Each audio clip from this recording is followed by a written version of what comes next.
Hello everyone.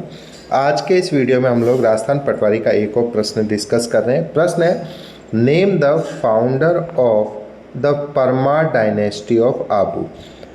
Options हैं दलाल सिंह, धूमराज, प्रताप सिंह, धारावश। तो इस प्रश्न का सही उत्तर है धूमराज।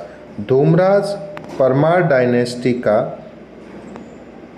संस्थापक था, ठीक है, या मूल पुरुष धूमराज। ऐसा ही प्रश्न पटवार भर्ती परीक्षा 2021 में भी पूछा गया था, जिसमें पूछा था कि राठौड़ों का मूल पुरुष कौन है। यद्यपि वो क्वेश्चन डिलीट हो गया था, बट इस प्रश्न के साथ देखें तो क्लियर कट लिखा हुआ है किताबों में कि मूल पुरुष धूमराज था।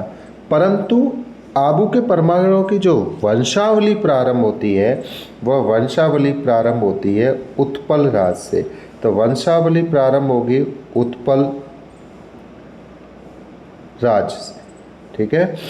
तो राठौड़ों के मूल पुरुष के बारे में कुछ किताबों में क्लियर कट लिखा था कि राठौड़ों का मूल पुरुष जो था वह था सिंहा, परंतु प्रश्न डिलीट कर दिया गया था। यहाँ पे आपके पास क्लियर कट किताबों में लिखा हुआ है कि मूल पुरुष आपके पास धूमराज है और वंशावली जो प्रारंभ होगी वह उत्पल राज से प्रारंभ होती है। आबू के परमारों की जो राजधानी थी वह राजधानी थी आपकी चंद्रावती। तो ये भी ध्यान रखिएगा, चंद्रावती आबू के परमारों की राजधानी थी। धूमराज के पश्चात आबू के परमारों का एक प्रसिद्ध शासक हुआ धारावश। धारावश ने लगभग 60 वर्षों तक राज किया था और इनके बारे में एक बहुत ही प्रसिद्ध कहावत है कि ये एक ही बाण से 3-3 भैंसों को भेद देते थे। धारावश के पश्चात इनका छोटा भाई प्रहलादन, जिसने पालनपुर नगर की भी स्थापना की, जिसने पालनपुर नगर की स्थापना की। और इनके जो पार्थ पराक्रम व्यायोग नामक नाटक की रचना की।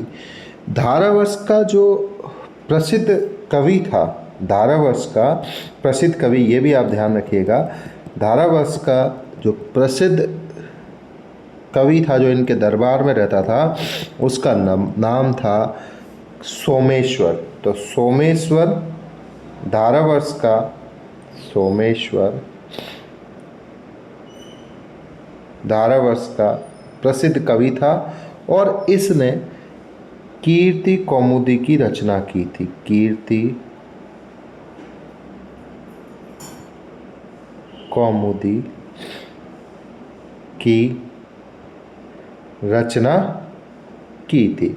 तो ये आबू के परमारों के बारे में महत्वपूर्ण बिंदु जो आगामी प्रतियोगी परीक्षाओं में बहुत ज़्यादा महत्वपूर्ण हो सकते हैं, मैंने डिस्कस किए। यदि आपको वीडियो पसंद आए तो आप वीडियो को लाइक शेयर अवश्य कीजिए। साथ ही साथ आपसे निवेदन रहेगा कि चैनल बिल्कुल नया है, आपका एक सब्सक्रिप्शन मेरे लिए बहुत महत्वपूर्ण भूमिका अदा करेगा, तो आप चैनल को सब्सक्राइब भी अवश्य कीजिए। धन्यवाद।